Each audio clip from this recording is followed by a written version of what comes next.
नाज़रीन गिरामी अस्सलामु अलैकुम वरहमतुल्लाहि वबरकातुहू। सीधी बात के ताज़ा तरीन प्राइम टाइम में आप लोगों का इस्तकबाल है। नाज़रीन में अंसार अजीज़ नदवी आज के मॉर्निंग प्राइम टाइम में कुछ अहम तरीन ख़बरें आप लोगों की खिदमत में रखने जा रहा हूँ। कुछ वीडियोस, बुलंदशहर में 2 साधुओं का वहशाना कत्ल किया गया है।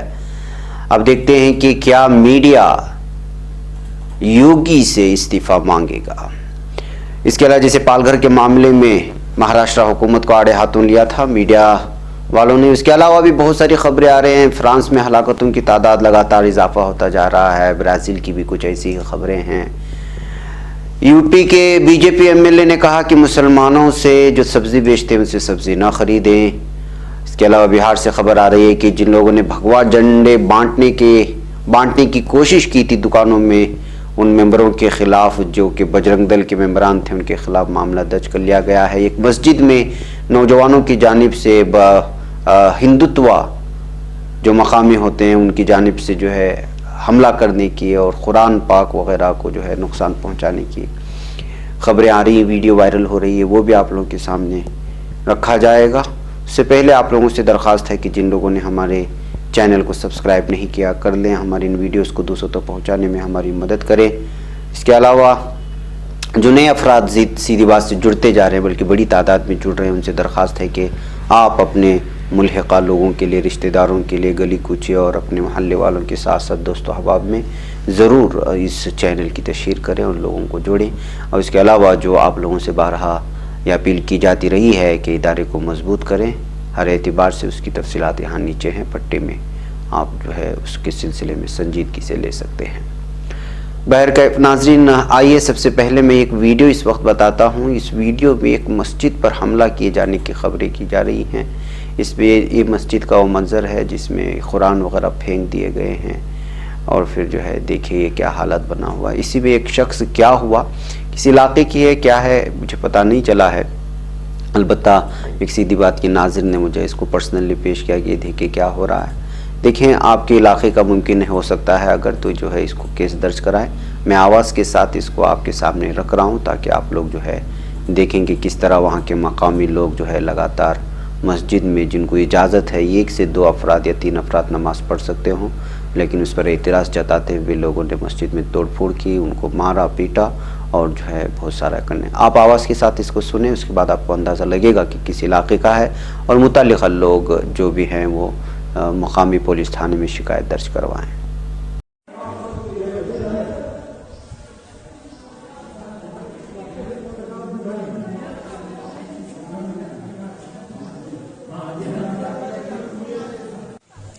नाम बताओ। नाम हमारा सोनू अली है। सोनू अली जी हाँ, पूरा बात बताओ। नाम हमारा सोनू अली है।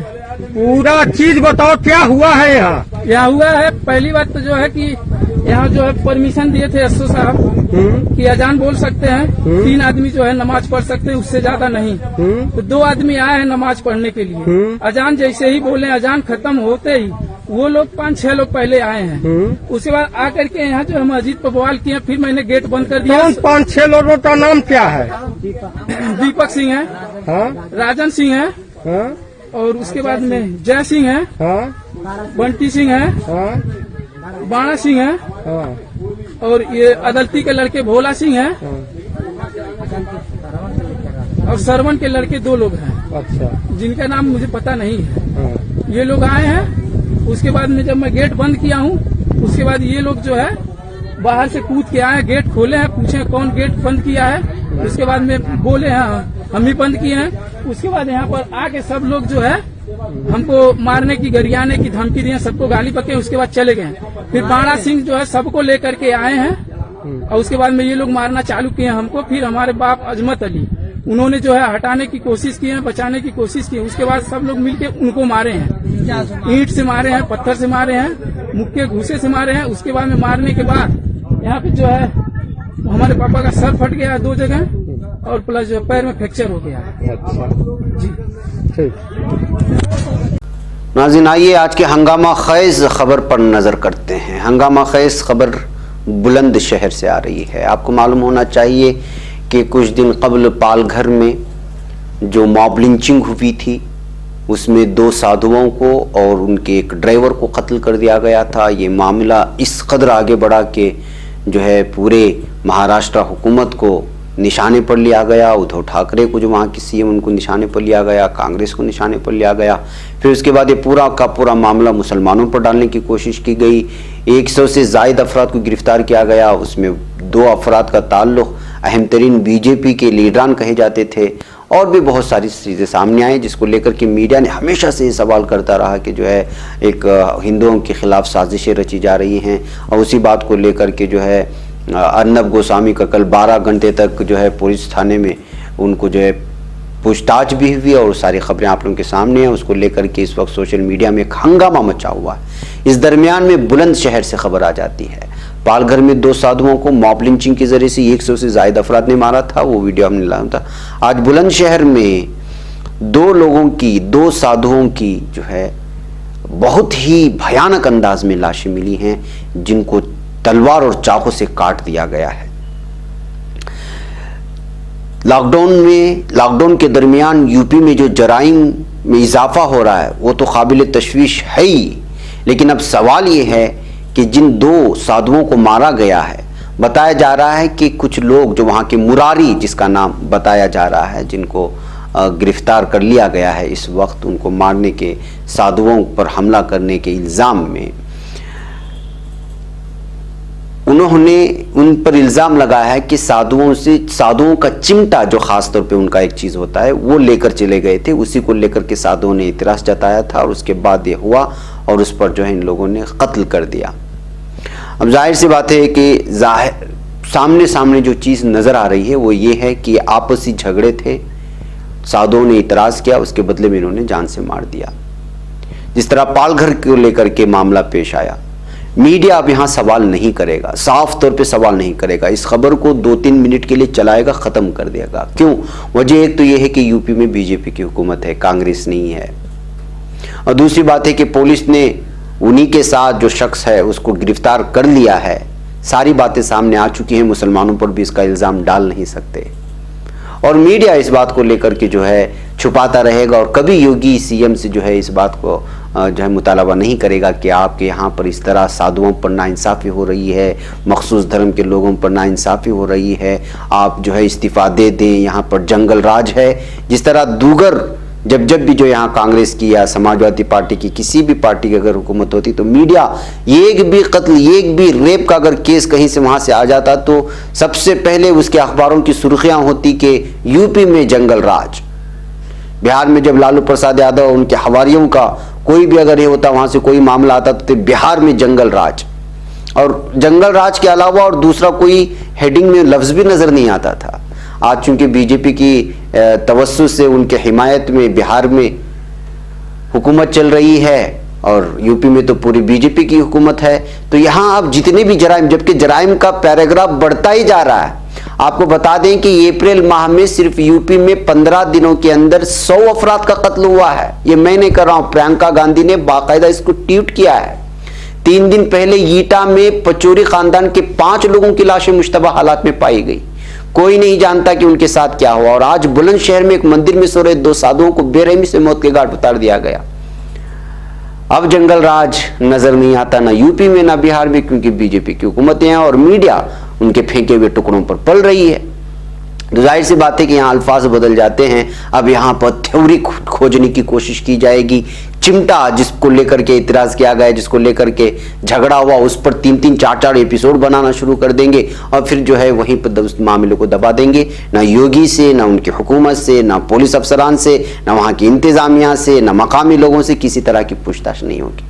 ज़्यादा से ज़्यादा मुमकिन ये है कि जो है फिर इस मामले को भी मुसलमानों को ठोस दे और जो मुसलमानों को जो है मुरीद इल्ज़ाम ठहराए। ये मुमकिन हो सकता है मीडिया में। इसके अलावा योगी सीएम से जो है आप मुतालबा करें मीडिया, ये हो नहीं सकता। लेकिन पालघर के मामले में उद्धव ठाकरे को कटहरे में खड़ा कर दिया, पूरी कांग्रेस को लपेट में ले लिया मीडिया वालों ने। और जब वहाँ कोई जो है दाल नहीं गली तो मुसलमानों को जोड़ करके पूरे महाराष्ट्र को, बल्कि पूरे भारत को जो है आग में झोंकने की कोशिश की गई, जिसके चलते कल अर्नब गोस्वामी को जो है केस दर्ज हुआ भी और उसके सवालात भी पूछे गए।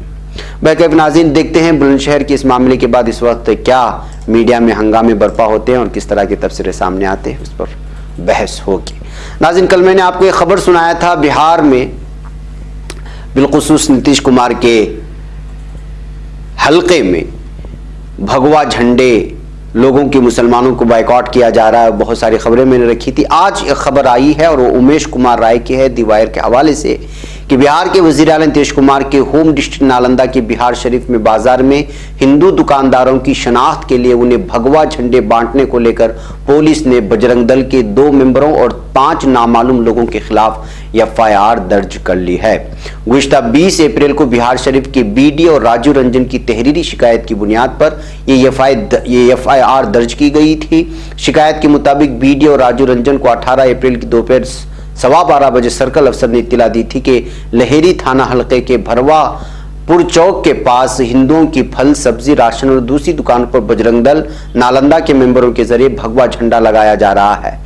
इल्जाम है कि हिंदू कम्युनिटी के लोगों से अपील की जा रही है कि वो अपनी जरूरत की चीजें इन्हीं दुकानों से खरीदें जिन पर भगवा झंडा लगा हुआ हो या हिंदुओं की हो। दिल्ली की निजामुद्दीन वाक़े तबलीगी जमात के मरकज में हुई इज्तिमा के कोरोना वायरस इन्फेक्शन के बड़े मरकज के तौर पर उभरने के बाद मुसलमानों के साथ इम्तियाजी सलूक की खबरें मुल्क के कई हिस्सों में सामने आई थी। बहरहाल शिकायत के बाद हुकाम की हिदायत पर मामले की तस्दीक के लिए 12:25 बजे BD और भरवा चौक पहुंचे तो देखा कि बजरंग दल नालंदा के कुंदन कुमार, धीरज कुमार और 5 नामालूम मेंबर हिंदू कम्युनिटी के लोगों की सब्जी, फल और किराना दुकानों पर भगवा झंडा लगा रहे हैं। वो हिंदुओं से ये भी अपील कर रहे थे कि उन्हें दुकानों से सामान खरीदे जहां भगवा झंडा लगा हुआ हो, वो दुकानें हिंदुओं की हों। PDO ने माहौल खराब होने के खदशे का इजहार करते हुए लिखा कि उनकी इस तरह के काम से फिरकावाराना हम आहंगी खराब होने का इम्कान है और फिरकावाराना कशीदगी हो सकती है। दरखास्त में एक ट्विटर हैंडल पर भगवा झंडा लगाने की तस्वीर पोस्ट करने का जिक्र किया गया है। हालांकि FIR होने के बाद ट्विटर अकाउंट डिलीट कर दिया गया है।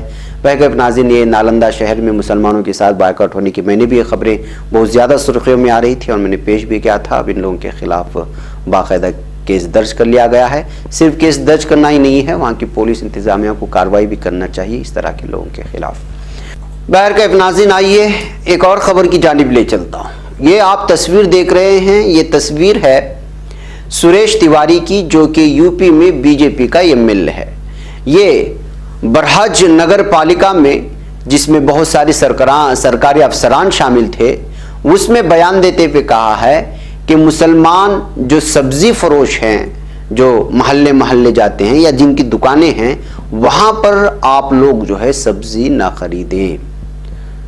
ये डोरिया डिस्ट्रिक्ट में, जो डोरिया डिस्ट्रिक्ट है, वहां पर देवरिया डिस्ट्रिक्ट की बात बताई जा रही है।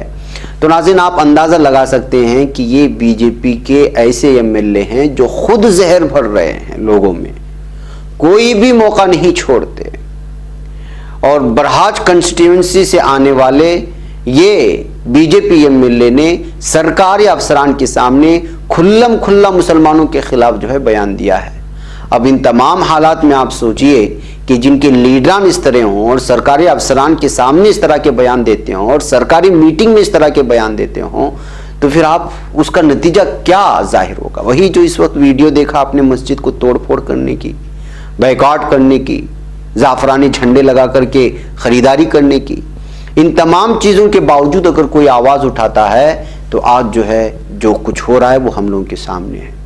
जाहिर सी बात है कि आप लोगों को मालूम होना चाहिए CAA के खिलाफ जो हंगामे हुए, जो एहतिजाजात हुए पुरअमन तरीक़े से, ये CAA बिल के खिलाफ जो मुसलमानों के खिलाफ है, मुसलमान उसको जुल्म तस्वुर करते हैं अपनी कौम के खिलाफ, उसके खिलाफ पुरअमन एहतिजाज किया। जामिया मिल्ला के तलबा ने, अलीगढ़ मुस्लिम यूनिवर्सिटी के तलबा ने, शाहीन बाग का मामला, सारी चीज़ें आया।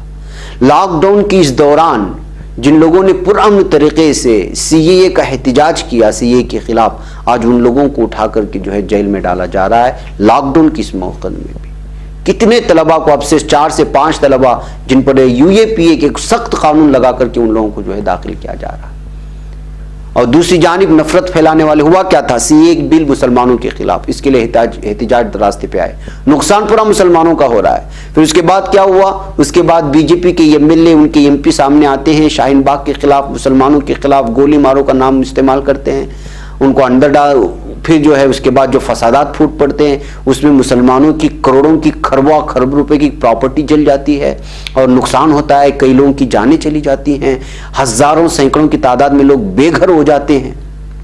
नुकसान एक ही कम्युनिटी का होता हुआ जा रहा है। फिर भी इल्जाम है कि मुसलमान कर रहे हैं। जो लोग फसादात भड़काए वो आज़ाद घूम रहे हैं। जिन लोगों ने पुरअमन ने एहतिजाज किया इस जुल्म के खिलाफ, उनको निकाल करके जेलों के दरमियान, यानी आगाज से लेकर इंतहा तक सिर्फ एक ही कम्युनिटी, मखसूस कम्युनिटी को निशाना बना करके उनके नौजवानों को जेल में ठोसा जा रहा है। और इस तरह जो इस वक्त बयानात देते हैं मुसलमानों के खिलाफ, जो वर्गलाते हैं, और वर्गलाने के बाद जो नतीजा सामने आ रहा है वो सब लोगों के सामने है। बजरंग के, हिंदुत्व के कई वीडियोस इस वक्त जो वायरल हो रहे हैं, जो मुसलमानों के खिलाफ लगातार अलल ऐलान खुल्लम खुल्ला नफरत फैलाती हुई जा रही है, उसका नतीजा भी निकल करके सामने आ रहा है। लेकिन ना कोई केस दर्ज होता है, ना मुतालिक, ना वो इस तरह के भड़काऊ भाषण देने वाले जो है गिरफ्तार होते हैं। और जब इस तरह के चुनिंदा अराकीन असेंबली इस तरह का बयान देने लगे, वो भी सरकारी दफ्तर में बैठ करके सरकारी अफसरान के सामने, तो आप अंदाजा लगा सकते हैं कि उसका क्या असर होता है। इसलिए इस तरह के बयान के खिलाफ मकामी सतह पर हम लोग जो है इस वक्त एक सेकुलर मुल्क में होने के नाते, एक इंतजामिया, एक ठोस पूरी तरह इंतजाम होने के नाते हम लोग जो है उसके खिलाफ आवाज़ उठा सकते हैं, पुलिस थाने में शिकायत दर्ज करवा सकते हैं। तो इस एमएलए के खिलाफ भी आप केस दर्ज करवा सकते हैं। और ये छोटे मोटे अखबार ने खबर नहीं छापी है, दी इंडियन एक्सप्रेस की रिपोर्ट है जो मैं इस वक्त आप लोगों के सामने रख रहा हूँ। बहरकैफ नाज़रीन, आइए इस वक्त बात करते हैं कोरोना क्या क्या कर रहा है, देखते हैं इस वायरस की वजह से। आज से हरियाणा हुकूमत ने, कल मैंने आंध्र प्रदेश और तमिलनाडु के दरमियान किस तरह दीवार खड़ी की जा रही थी उसकी मैंने रिपोर्ट सुनाई थी। आज हरियाणा ने जो कि कल इल्जाम भी लगाया था कि दिल्ली वाले आकर के हरियाणा में कोरोना वायरस फैला रहे हैं, तो आज जो है बाकायदा दिल्ली से मुल्हिक तमाम सरहदों को ही हरियाणा ने सील कर दिया है। जी हां, आज यानी मंगल से दिल्ली से मुत्तसिल अपनी तमाम सरहदों को सील करने का फैसला किया गया है। अब दिल्ली से मुल्हिक तमाम बॉर्डर्स पर सिर्फ पास वालों को ही आने जाने की इजाज़त देगी। तो लिहाजा दिल्ली से जो हबाब हरियाणा जाने वाले जो मजदूर हबाब हैं वो सुन लें कि अगर आप जाएंगे तो फिर फंस जाएंगे, इसलिए कि इस वक्त हरियाणा के तमाम बॉर्डर को सील कर दिया गया है। इसलिए कि खबरें आ रही हैं कि हरियाणा से ताल्लुक़ रखने वाले बहुत सारे मजदूर जो है वो हाईवे के रास्ते अपने घरों को जाने के लिए सैकड़ों की तादाद में निकल पड़े हैं और निकल रहे हैं। इक्का दुक्का यहाँ वहाँ नज़र आ जाते हैं। लेकिन अगर आप इस तरह की गलती कर रहे हैं तो आप जाकर के बॉर्डर में फंस जाएंगे, या फिर आपको क्वारंटाइन कर दिया जाएगा, या फिर आपके खिलाफ मुकदमे दर्ज किए जाएंगे। इसलिए कोई भी कदम उठाने से पहले सोच लें। बहरकैफ नाज़रीन, आइए सुप्रीम कोर्ट के मुलाजिम को भी कोरोना वायरस कोविड-19 की रिपोर्ट जो है वो ये पॉजिटिव आई हुई है। 2 रजिस्ट्रार भी इस वक्त क्वारंटाइन कर दिए गए हैं। जी हाँ, ये खबर आ रही है नई दिल्ली की सुप्रीम कोर्ट के अहाते से। सुप्रीम कोर्ट के एक मुलाजिम को कोरोना वायरस से मुतासिर होने की पीर को तस्दीक हुई। जराये ने बताया कि सुप्रीम कोर्ट के अदालती सेक्शन में काम करने वाला यह मुलाजिम 16 अप्रैल को ड्यूटी पर आया था। वो इस दौरान अदालत के 2 रजिस्ट्रार के राब्ते में भी आया था, जिन्हें एहतियात के तौर पर आइसोलेशन में रहने का मशवरा दिया गया है। तो सुप्रीम कोर्ट के हाथे में भी कोरोना वायरस ने दस्तक दी है। तो इसी तरह नाज़रीन, फ्रांस से जो खबर आ रही है वो बहुत ही अफसोसनाक, कोविड-19 की वजह से 23,000 से ज़ायद अफराद हलाक हो चुके हैं। मुतासरीन की तादाद बढ़ करके 1,62,220 हो चुकी है। गुज़िश्ता 24 घंटों के दौरान फ्रांस में कोरोना वायरस के 3,764 नए केसेस सामने आए, जिससे मुतासरीन की मजमूई तादाद बढ़कर 16 लाख से भी 1,62,000 को भी ज़ायद पहुंच चुकी है। वहीं अगर ब्राज़ील की अगर इटली की बात करें तो इटली में भी इस वक्त ये वबा थमने का नाम नहीं ले रही। आलमी वबा कोरोना वायरस से बुरी तरह मुतासिर इटली में इस वबा से मरने वालों की तादाद 26,000 का हिंदिसा पार करके 26,977 हो गई है, जबकि इससे मुतासिर अफराद की तादाद 1,99,414 तक पहुंच गई है। पूरी दुनिया में कोरोना वायरस से अमेरिका के बाद सबसे ज्यादा अमवात इटली में हुई हैं। इटली के शहरी सिक्योरिटी महकमे के सरबराह पंजिलो बोरेली ने पीर को टेलीविजन पर एक प्रेस कॉन्फ्रेंस में बताया कि गुज़िश्ता 24 घंटों के दौरान मुल्क में कोरोना वायरस से 333 अफराद की मौत हुई है। तो नाज़रीन, ये कोरोना वायरस लगातार अपनी वबाएं फैलाता हुआ जा रहा है। बहुत हिंदुस्तान, मुल्क हिंद की भी जो खबरें मुख्तलिफ इलाकों से आ रही हैं, बिलखुसूस महाराष्ट्र और गुजरात में इस वक्त जो अमवात हो रही हैं वो पूरे इन्हीं दोनों का जो है 50% माना जा रहा है, जो इस वक्त पूरे हिंदुस्तान में हलाकतें हुई हैं। जी हाँ, मुल्क की 2 बड़ी रियासतों महाराष्ट्र और गुजरात में कोरोना वायरस कोविड-19 से अब तक बितरतीब 369 और 162 मुतासरीन की मौत हो गई, जो मुल्क भर में कोरोना वायरस से होने वाली अमवात का तकरीबन 57% है। इन दोनों रियासतों में मुतासरीन की मजमूई तादाद 12,138 है। मरकजी वजारत सेहत की जानिब से मंगल की सुबह जारी ताज़ा तरीन आदाद शुमार के मुताबिक मुल्क भर में कोरोना मुतासरीन की तादाद 29,435 और इस वबा की वजह से मरने वालों की तादाद 934। वहीं अब तक 6,869 लोगों को सेहतमंद होने के बाद उनको घर भेज दिया गया है।